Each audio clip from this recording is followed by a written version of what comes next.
Sir election के dates announce हो गए हैं। आपकी पार्टी की तैयारी है, क्योंकि आपकी पार्टी तेलंगाना के बाहर भी चुनाव लड़ रही है कई सूबों में। तो तेलंगाना की डेट्स का 30 नवंबर को है और राजस्थान में 23 नवंबर को है। तो राजस्थान में हमने अपने 3 कैंडिडेट्स का तो अनाउंस कर चुके हैं और तेलंगाना का भी अनकरीब में कर देंगे। और ईसीआई ने जो डेट्स दिए हैं, हमारी पार्टी इस इलेक्शन के लिए शुरू से ही तैयार थी और तैयार है। और हमारी वाहिद पार्टी है जो साल के 12 महीने पिछले 4.5 साल से हम लोग जनता के दरमियान में रहकर काम करते हैं। और मुझे यकीन है कि ख़ास तौर से तेलंगाना में जहाँ पर हमारे एमएलएज हैं और जहाँ पर हम लड़ेंगे, वहाँ की आवाम हमारी काम को, हमारी एक्सेसिबिलिटी को, हमारे अवेलेबिलिटी को, हमारे पार्टी के मेंबर्स की उसके ऊपर हमारा साथ देगी। और इंशाअल्लाह हमको यकीन है कि एक बहुत बड़ी कामयाबी से अल्लाह हमको हमकिनार करेगा। और हम पूरा ताउन करेंगे कि इलेक्शन पीसफुल हो और सही इलेक्शन स्पिरिट में हो। हमने ये बात जब इलेक्शन कमिश्नर ऑफ इंडिया के तीनों कमिश्नर आए थे, चीफ इलेक्शन कमिश्नर से भी हमने ये कहा था कि हमारी पार्टी की तरफ से पूरा ताउन होगा और हम चाहेंगे कि इलेक्शन फ्री एंड फेयर हो। और हम यही कोशिश करेंगे और हम चुनाव लड़ेंगे, अच्छी तरह से लड़ेंगे। क्या मुद्दे होंगे सर इस चुनावों में? तेलंगाना और राजस्थान में आप कंटेस्ट करने जा रहे हैं, क्या मुद्दे क्या हैं? देखिए, हर प्रदेश में, हर रियासत में मुद्दे मुख्तलिफ ज़रूर हैं और रहेंगे, पर एक मुद्दा ज़रूर है जो तेलंगाना राजस्थान में बड़ा कॉमन है। वो ये है कि अल्पसंख्यक समाज की, दलित समाज की पॉलिटिकल लीडरशिप हो, उनकी एक वॉइस हो, ताकि उनसे उनका पॉलिटिकल एम्पावरमेंट हो, जिसकी वजह से उनका सोशल जस्टिस उनसे होगा और डेवलपमेंट में, एजुकेशन में उनका हिस्सा होगा, सिक्योरिटी में इजाफा होगा। अब तेलंगाना में कई अलग इश्यूज रहेंगे, राजस्थान में अलग रहेंगे, मगर जो कॉमन चीज़ें हैं वो ये है। अब तेलंगाना में तो हमको ये उम्मीद है कि इंशाअल्लाह दोबारा केसीआर तेलंगाना के मुख्यमंत्री बनेंगे और हमारी पार्टी के एमएलएज भी कामयाब होंगे जहाँ जिस असेंबली कॉन्स्टिट्यूंसी से हम लोग लड़ेंगे। राजस्थान में हम लोग पहली मरतबा लड़ने जा रहे हैं। जमील खान हमारे पार्टी के प्रेसिडेंट हैं, उनकी लीडरशिप में हम उम्मीद करते हैं कि राजस्थान की आवाम भी हमारे एमआईएम पार्टी के कैंडिडेट्स को वोट देकर वहाँ पर उनका विधायक एमएलए बनाएंगे। इतने सीट पे लड़ने वाले सवाल है और तेलंगाना में आप 8 सीटों पे लड़ते रहे हैं, तो अब क्या 8 से ज़्यादा सीटों पे लड़ेंगे? सवाल नंबर 1। सवाल नंबर 2, अभी आपने कहा कि हम उम्मीद करते हैं कि सीएम जो है फिर से रिपीट करेंगे, बीआरएस की सरकार बनेगी। तो जो कांग्रेस आप पे आरोप लगाती है कि आप बीआरएस के बी टीम हैं, तो आपने ऑफिशियली स्वीकार कर लिया कि आप बीआरएस की बी टीम? हम तो सबकी लैला है ना। जब 2004 से 2012 तक डॉक्टर मनमोहन सिंह की तायद कर रहे थे, तो इनको जब याद नहीं आया, ये तमाम अपॉर्चुनिस्ट और ये सूडो सेकुलर लोगों को, जब 2008 में कम्युनिस्ट पार्टी के लोग इनका हाथ छोड़ दिए, दामन छोड़ दिए, तो जब असदुद्दीन ओवैसी इनका साथ दिया था, एमआईएम पार्टी ने साथ दिया था न्यूक्लियर डील के वक्त, जब किरण कुमार रेड्डी अर्सवाल आंध्र प्रदेश में नो कॉन्फिडेंस मोशन आया तो असेंबली में एमआईएम पार्टी के एमएलए इनका साथ दिए थे। प्रणब मुखर्जी के प्रेसिडेंट का इलेक्शन आया तो किसने कहा था असदुद्दीन ओवैसी को कि जाकर जगन मोहन रेड्डी को जेल में मिलो? नाम बोलूं सबका मैं? अभी रातों की नींद हराम हो जाएंगे अगर पूरे नाम बोलूंगा तो। ये चलता है, इनकी ये मुनाफिकत है, जिसको अंग्रेजी में तर्जुमा करें तो हिपोक्रेसी है इन लोगों की। इनका ये पॉलिटिकल एरोगेंस है और इनकी इंटेलेक्चुअल डिसऑनेस्टी है इन लोगों की। जो आप 8 सीट पे सवाल किए थे साहब, आप उस पर जवाब दीजिए सर। क्या उससे ज्यादा आप कितने सीट पे लड़ेंगे? अभी तो आज डेट्स आए मेरे दोस्त, नोटिफिकेशन आएगा और उसके बाद फिर आपका नॉमिनेशन की डेट आएंगी। लास्ट डेट ऑफ नॉमिनेशन इंतजार करिए आप। नहीं सर, आप ही कहते हैं कि एमआईएम 24/7 और 12 महीने काम करती है, तो आप तैयारी तो हाँ, तैयारी है, तैयारी है, तैयारी है, फैसला कब होगा? जब फैसला लेने का अभी तो टाइम है ना। अभी तो आप देखिए नोटिफिकेशन आएगा तेलंगाना का 3 नवंबर को, फिर लास्ट डेट होगा। हाँ विड्रॉल इज नहीं, वो तो विड्रॉल नहीं भाई, नॉमिनेशन का डेट आएगा ना। हाँ तो करेंगे, जल्दी क्या है, आपको इतनी फिक्र क्या है? फिर भी नहीं हम तो आपको दो बातें, भाई ने असेंबली में कहा था नहीं कि आपको हम दो अहम बातें तेलंगाना के बारे में बताए हैं। नंबर 1, जहां कहीं से भी एमआईएम पार्टी का कैंडिडेट लड़ेगा, हम तेलंगाना की आवाम से ये अपील कर चुके हैं, कर रहे हैं कि आप एमआईएम पार्टी के कैंडिडेट्स को 30 नवंबर के दिन पतंग के निशान पर बटन दबाकर कामयाब करिए और दोबारा तेलंगाना का मुख्यमंत्री तीसरी मर्तबा के लिए, तेलंगाना की खुशहाली के लिए, तेलंगाना की तरक्की के लिए, तेलंगाना के अमन को बरकरार रखने के लिए, फिरका परस्त ताकतों को कमज़ोर करने के लिए, और ये दोगले जो लोग हैं जो आरएसएस से आकर, बीजेपी से आकर, जो जिस तरह लोग कपड़े बदलते हैं उस तरह अपनी आइडियोलॉजी को बदलते हैं, इन लोगों से आप लोग होशियार रहिए। जो पिछले 10 साल से आपने फैसला लिया उसी फैसले को जारी रखिए ताकि तेलंगाना और ऊंचाइयों पर जा सके। आपका इशारा रेवंत रेड्डी पे था, जो आपने कहा कि आगे से KCR met him in Delhi and said, "Please take me to NDA. I will give my CM chair to my son. He wants to meet you as well." अच्छा, That's what Prime why are you not saying that the Prime Minister also said that KCR gave money to Congress in Karnataka? आदि बात नहीं खाना आप लोग, बोले ना, प्रधानमंत्री भी बोले ना।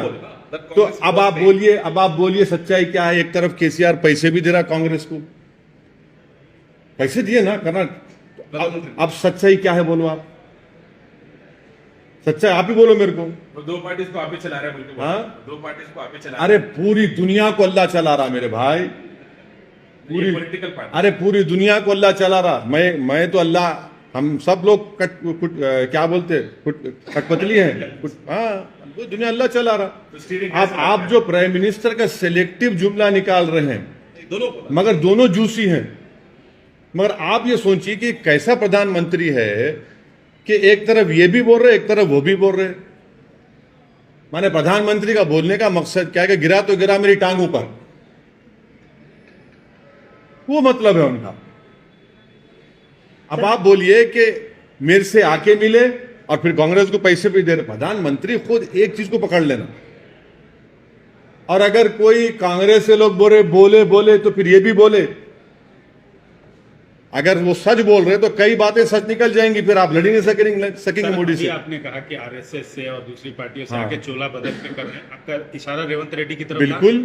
बिल्कुल, मैं तो खुलेआम बोल चुका हूं। 1999 के असेंबली इलेक्शन में जब हमारे लेट मरहूम सैयद सज्जाद साहब इलेक्शन लड़ रहे थे, जनाब किशन रेड्डी बीजेपी के कैंडिडेट थे।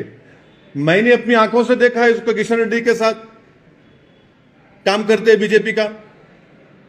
क्या बात कर रहे हैं वो? बोल रहे हैं कि मैं विद्यार्थी परिषद। अरे मैं देखा हूं, मैं देखा हूं ना। वो कह रहे हैं मैं बीजेपी में नहीं। अरे कैसा नहीं थे, अरे मैं देखा हूं, 2 जगह पे देखा हूं। नॉमिनेशन फॉर्म किशन रेड्डी डालने आए थे, खैरताबाद में ऑफिस था आरओ का। फिर गुडी मलकापुर मार्केट जो उस वक्त कारवान कैसा था, मैं देखा हूं। माने ये ऐसा है ना कि ये 2 पार्टी बीजेपी और कांग्रेस जो है, आप देखते होंगे गांवों में या शहरों में हर कोर्ट के सामने एक बेचारा बैठता है कुर्सी टेबल डाल के, आइए हम नोटरी कर देंगे, आ जाइए ना, आ जाइए नोटरी कर देंगे। ये दोनों बैठे नोटरी दुकान में और बोलते जबान निकालो, लगाओ सेकुलर, तुम नेशनलिस्ट। ये कब तक चलेगा ये ड्रामा? ये दोनों बैठे हैं दुकान डाल के, इनका मामला वही है। अब भाई अब आप बताइए, जो बीजेपी से आ रहा है वो हमको कह रहा है कि हम हैदराबाद के नहीं महाराष्ट्र के हैं। अरे भैया, तू तो बात कर रहा है गोलवालकर की जबान में, तुम बात कर रहे हो दीनदयाल उपाध्याय की जबान में, तुम बात कर रहे हो राजू भैया की जबान में, तुम बात कर रहे हो प्रेजेंट सरसंघचालक की जबान में, तुम वो पूरी किताबों का निचोड़ हो तुम, जो आरएसएस के लोगों ने लिखी है। आरएसएस भी तो यही कहती है ना कि यहाँ के नहीं है ये लोग, वो जबान में बात कर रहे हैं और कांग्रेस पार्टी में है वो। सर आपने कहा कि केसीआर फिर से मुख्यमंत्री बनेंगे और ये है, तमाम बातें कही, तो क्या आप उनके लिए कैंपेनिंग भी करेंगे, उनको सपोर्ट करेंगे इस चुनाव में? देखिए हम तो पब्लिकली ये बात को कह चुके हैं, मगर हमारी प्रायोरिटी होगी अपनी पार्टी के कैंडिडेट्स के लिए, पहले हम उसके लिए काम करेंगे। नहीं, दीगर सर आपके जो फ्लोर लीडर है और आपके भाई भी है, उन्होंने सोनिया गांधी के ओरिजिन पे क्वेश्चन किया। हमारा क्वेश्चन किया जा रहा है कि कहाँ के, हम तो हिंदुस्तान के हैं, हमारे परदादा हिंदुस्तान के हैं, हम कहीं नहीं, हमारे परदादा हिंदुस्तान के नहीं है। हमारा मानना यह है कि जब अल्लाह सुब्हाना व तआला ने बाबा आदम अलैहिस्सलाम को जब दुनिया में भेजा जन्नत से, तो उनका पहला कदम यहाँ पर था। हाँ, हमारा वहां से शुरू हो रहा मामला, हमारा वहां से शुरू हो रहा। आप क्यों आप दादा परदादा पे जा रहे हो? वहां से शुरू हो रहा। हाँ सर, सोनिया गांधी हाँ, चलो बोल। सोनिया गांधी की सर, क्या आप राजस्थान, मध्य प्रदेश और छत्तीसगढ़ में ही कैंपेन करने जाएंगे? राजस्थान में आपके कैंडिडेट? राजस्थान में तो जाना ही जाएंगे, हमारे कैंडिडेट्स हैं, वहां पर कैंपेन करेंगे, क्योंकि 7 दिन पहले राजस्थान में है, फिर उसके बाद मैंने 21 तारीख को कैंपेन खत्म होगा राजस्थान में, और तेलंगाना में खत्म हो जाएगा 28 को, तो दोनों जगह सर, जाएंगे। मध्य प्रदेश के बारे में आपने नहीं बताया। अभी हम बात करके बताएंगे, 1-2 दिन में बता देंगे आप। सर, आप तेलंगाना में 26 ऐसे असेंबली कॉन्स्टिट्यूंसीज है जिसमें माइनॉरिटी वोट जो है बहुत इंपॉर्टेंट रोल प्ले करता है। और नहीं, तेलंगाना में हर वोट इंपॉर्टेंट है, माइनॉरिटी है, हिंदू वोट में अपर कास्ट का इंपॉर्टेंट है, चाहे वो ब्राह्मण हो, चाहे हमारे कम्मा भाई हो, वेलमा हो, रेड्डी हो, ओबीसीज में मुनूर कापू हो, मुदिराज हो, गौड़ हो, यादवाज हो, पद्मशाली हो, दलित में माला माडिगा है, सबको वोट डालने का है। और सब मिलके मुझे यकीन है कि जो 10 साल में तेलंगाना जो प्रोग्रेस कर रहा है, हाँ कमजोरियां हैं, इसमें कोई इनकार नहीं कर सकता, मगर एक विजिबल डेवलपमेंट तेलंगाना में नजर आता है। और सबसे बड़ी अहम बात यह है कि एक लैंडलॉक्ड एरिया में हैदराबाद के अतराफ में डेवलपमेंट हो रहा है, और पीसफुल तरीके से। आज आप देखिए कि मुस्लिम समाज आगे आकर कहा कि हम अपनी मीलाद की रैली को 3 दिन बाद कर लेंगे। ये पूरी हमने, बल्कि ना सिर्फ तेलंगाना बल्कि यहाँ के मुसलमानों ने पूरी देश को एक राह दिखाई, और जब ये फैसला यहाँ पर लिया गया, सब जगह पर लोग ऐसा लिए फैसला, ये बहुत बड़ा डेवलपमेंट है। सर, आप पूरी सवाल नहीं सुने। ये जो 26 असेंबली कॉन्स्टिट्यूंसीज है जहाँ पे डिसाइडिंग फैक्टर बोला जाता है, तो मैं आपको क्या कह रहा हूँ, 119 पे इलेक्शन हो रहा, 26 पे नहीं हो रहा। नहीं, आप, मैं समझ गया आप क्या बोलना चाह रहे हैं। ये टीआरएस को सपोर्ट करने के नहीं, लिए आप सुनिए, करेंगे? नहीं, ये अरे आप बोल दिया ना, अभी और क्या बोलूं तुम्हारे 26 पे नहीं तो आप। अरे बाबू, मैं क्या बोला हूं, सुनो, तुम रिवाइंड करके देख लो।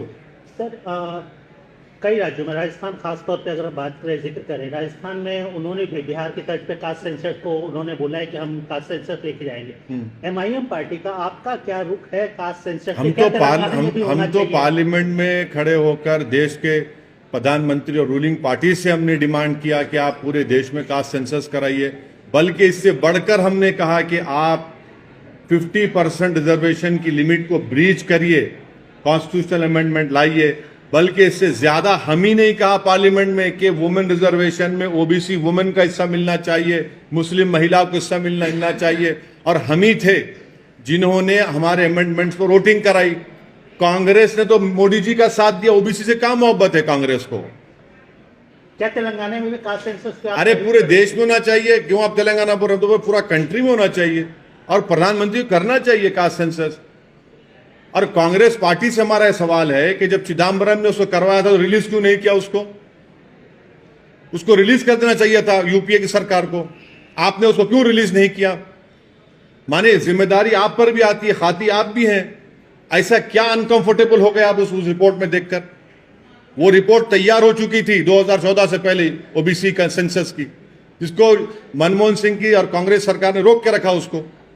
राजस्थान सरकार ने, अशोक गहलोत की सरकार ने जो ये कास्ट सेंसस पे डिसीजन लिया, आप उसको इंडोर्स करते हैं, उसको समर्थन करते हैं, उनको बोलते? अरे अभी अब क्या है, अभी तो चुनाव सामने है। आप राजस्थान में चुनाव को देखते हुए नजर, अरे आपको पहले करना चाहिए था ना, पहले कर देते आप। राजस्थान में कम से कम कितनी सीटों पे लड़? 3 तो लड़ रहे हैं, आप बताएंगे। और भी एक और बहुत बड़ा इश्यू है सर, ग्लोबल इश्यू है, पैलेस्टाइन और जो इजराइल के बीच में हो रहा है, उसको आप कैसे देखते हैं? अब देखिए, इसको चुनाव से आप मुद्दा बना रहे हैं, उसको लगता है मुझे आप नहीं, आप चुनाव का उसको मुद्दा बनाना चाह रहे हैं, आप भी हंस रहे हैं। क्या तो वाकई में मुद्दा है नहीं चुनाव? नहीं नहीं हिंदुस्तान में ये नहीं मुद्दा नहीं, है। अब आप चुनाव का मुद्दा बना रहे हैं, मगर आप लोगों की जानकारी के लिए, जैसे उर्दू में कहते हैं ना कि आपके हाफिजे को, मेमोरी को ताज़ा करने के लिए कहना चाहूँगा कि आप लोग को चाहिए कि बीजेपी के एक बहुत बड़े नेता जो आज इस दुनिया में नहीं है, जो इस देश के प्रधानमंत्री थे, जिनका वीडियो बड़ा वायरल हो रहा है, उनके भाषण को सुन लीजिए आप। उन्होंने फलस्तीन के बारे में क्या कहा था कि अरबों की जमीन पर कब्जा कर लिया गया है। और दूसरी बात यह है कि भारत में हमने एक पोस्ट स्टैम्प निकाला था, सॉलिडेरिटी विद पैलेस्टाइन, वो भी आजकल देख रहे हैं आप लोग। हमारी शुरू से पॉलिसी फलस्तीनियों की तायीद में रही है। इसमें शिफ्ट आया जब कांग्रेस की सरकार थी, जब कांग्रेस की सरकार थी उसमें एक शिफ्ट आया। तो ये एक, और फिर पांचवी बात यह है कि ओस्लो एग्रीमेंट हुआ, और ओस्लो एग्रीमेंट में कहा गया था कि वेस्ट बैंक और गाजा में इंडिपेंडेंट पैलेस्टीनियन कंट्री बनाया जाएगा। 5 साल जाके 30 साल हो गए। तो इसकी जिम्मेदारी ओस्लो एग्रीमेंट की सब पर थी, यूएसए पे थी, यूके पर थी, यूरोपियन नेशंस पर थी। तो 5 साल जाके 30 साल हो गए आज आप। और आपको ये समझना चाहिए कि जो इलीगल सेटलमेंट्स बनाए जा रहे हैं वहां पर ओस्लो एकॉर्ड के खिलाफ, जेनीन रेफ्यूजी कैंप में जाकर आप उनको मारा और पीटा जाता है। ये बात दुनिया जानती है कि वहां पर मस्जिद अक्सा है, बैतुल मुक़द्दस है। ये सब इंपॉर्टेंट चीजें हैं। आपको दुनिया को ये भी समझना चाहिए कि गाजा की जो स्ट्रिप है, आपने तो 16 साल से ब्लॉकेट करके रखा इजराइल ने वहां पर उसको। 16 ईयर्स से ब्लॉकेट है। ओपन एयर प्रिजन है वो। क्या है बताइए अब आप उसका। एक उसका रास्ता था दारुल बला में, आपने पेरीमीटर लगा दिया। 2005 में रास्ता बंद कर दिया आपने। इजराइल ने गाजा एयरपोर्ट को 2001 में बर्बाद कर दिया। करीम अबू सालम एक इलाका है, आपने 2008 में इजराइल ने बंद कर दिया। हाँ, फिर आपका गाजा सिटी का 2010 में आपने उसको बंद कर दिया। बेत हनोन में सिर्फ उन्हीं लोगों को क्रॉस करने दिया जाता है जिसके पास इजरायली का इशूड परमिट्स है। राफा जो इजिप्ट में आता है रास्ता, उसमें स्पोरेडिकली कभी भी खोल दिया जाता है। हजारों बच्चों को जो फॉरेन स्टडीज का वीजा मिलता, जाने नहीं दिया जाता उन लोगों को पढ़ने के लिए। ओपन एयर प्रिजन बना के रख दिया आपने गाजा और वेस्ट बैंक को। और फिर आप बोल रहे हैं कि ये क्या हो रहा है। वायलेंस, अप्रेसर कौन है वहां पर? अप्रेसर इजराइल है। अप्रेस कौन है? फलस्तीनी है।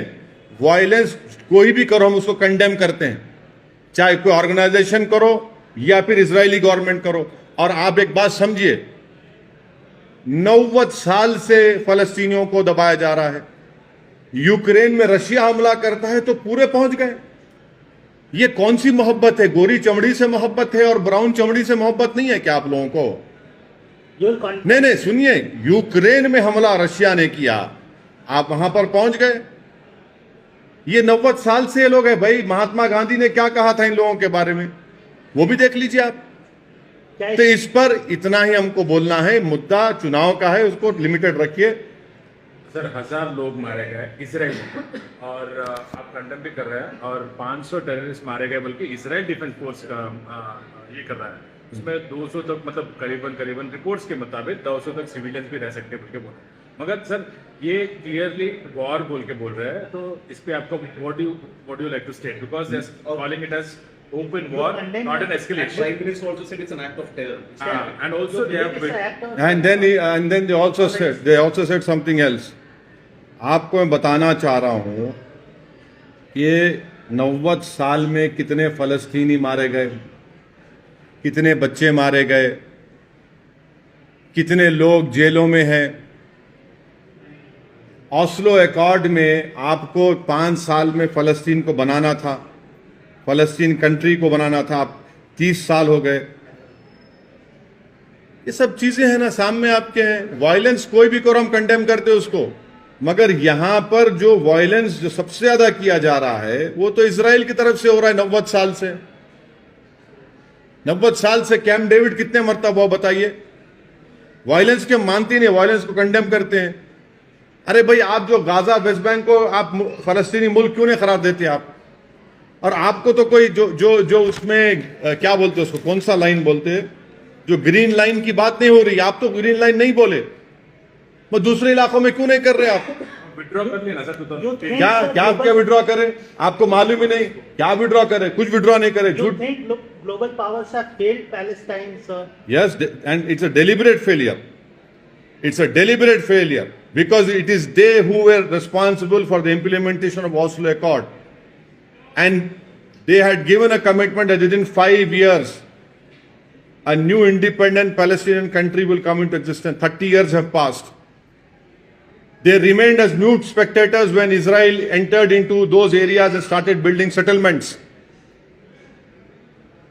They became blind when the Palestinians were being butchered, when small children were killed and shot in their head. Who's the oppressor over here? From last 80 years, 90 years, issue is going on. So you believe this is resistance against the oppression? But Or it's a terrorist action? don't try to put words in my mouth. I have stated what I have to say. आप बोल रहे Israel का prime minister बोला कि छोड़ के चले जाओ, कहां जाएंगे? आप तो ओपन एयर जेल बना के रख दिए, 16 साल से ब्लॉकेट करके रख दिए गाजा को पूरा, किधर जाएंगे? ये सुनिए, 1.5 लाख पैलेस्टीनियन अब तक मारे गए, मारे भी गए, इंजर्ड भी हुए। 2008 से उन 1.5 लाख में 33,000 बच्चे थे। अब मारने वालों को टेररिस्ट बोलते क्यों नहीं आप लोग? फिर क्यों नहीं बोलते टेररिस्ट? आप 1.5 लाख या तो कत्ल कर दिए गए या फिर इंजर्ड है, और 2008 से 33,000 बच्चे मारे गए उसमें। अब कौन है टेररिस्ट में, बताओ आप? आपका जो गाजा में है, आप गाजा के बाहर फैमिली विजिट नहीं कर सकते, अपना घर नहीं बना सकते, नौकरी नहीं मिलती, आप पानी में मच्छी नहीं पकड़ सकते, आप ट्रेड नहीं कर सकते गाजा के बाहर, आप निकल नहीं सकते। अगर आप सिविलियन को मारेंगे और तो वही ऑर्गेनाइजेशन को मजबूत कर रहे हैं आप। वायलेंस के हम कंडेम करते, वायलेंस नहीं होना चाहिए, मगर यह हकीकत को कौन बयान करेगा, कौन एक्सेप्ट करेगा? यूक्रेन में जो कुछ हो रहा है, तमाम बड़े बड़े ममालिक सुपर पावर एकदम अपने मॉरल्स को दिखाते हैं। भाई ये 90 साल का मसला नहीं है क्या? क्या यूनाइटेड किंगडम ने क्रिएट नहीं किया इसको? आप बताइए, इन चीजों को देखिए। सर 1000 टन बॉम्ब अभी तक गिराया गया है और 2000 म्यूनिशंस भी वहां पे गिराया गया है, और वो इजराइल डिफेंस फोर्स कह रहा है कि हम पीछे नहीं हटेंगे, हम डिफेंड करेंगे। हाँ नहीं, आप 90 साल से तो आप मार रहे हैं ना फलस्तीनियों को। 1.5 लाख फलस्तीनियों को आपने या तो जान से मार दिया उनको, या इंजर्ड किया। 2008 से 33,000 फलस्तीनी बच्चों को आपने उनकी जान ले ली। उसका क्या बोलेंगे आप? क्या बोलेंगे उसको? सर वायलेंस को हम कंडेम कर रहे हैं, ट्रैकर नहीं चलाना, समझे ना, वो इसी के नाम से। मगर हकीकत ये है sir, what do you think, where should India stand on this? And आपने कहा कि प्राइम मिनिस्टर जी के मतलब अब अटल जी के वीडियो वायरल हो रहा है और पुराने अपना इंडिया का साथ रहा है पाकिस्तान के साथ, तो अभी जो है where should India stand on this? India should stand with the oppressed who have been oppressed from, and this is our policy also. 80-90 साल से उन लोगों को आप अप्रेस कर रहे हैं। इजराइल के साथ अपना रिलेशन भी देखिए, ऑस्लो पीस अकॉर्ड को इंप्लीमेंट क्यों नहीं कर रहे आप? और ऑस्लो पीस अकॉर्ड को इंप्लीमेंट करने की जिम्मेदारी इजराइल की है, जिम्मेदारी इजराइल के कोर्ट में आती है।